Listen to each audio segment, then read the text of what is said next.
At ngayon po, naririnig po namin ang malakas na sigaw ng taong bayan laban sa mga pogo. Disguising as legitimate entities, their operations have ventured into illicit areas furthest from gaming, such as financial scamming, money laundering, prostitution, human trafficking, kidnapping, brutal torture, even murder.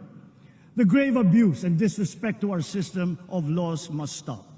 Kailangan nang itigil ang panggulo nito sa ating lipunan at paglalapastangan sa ating bansa.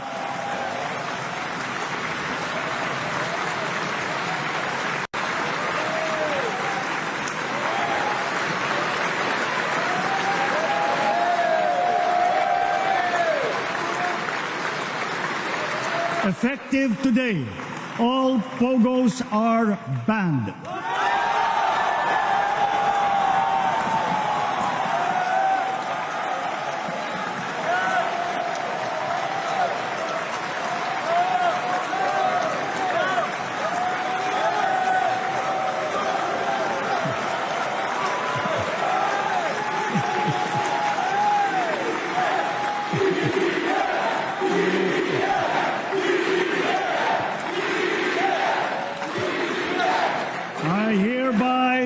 I hereby instruct PAGCOR to wind down and cease the operations of POGOs by the end of the year.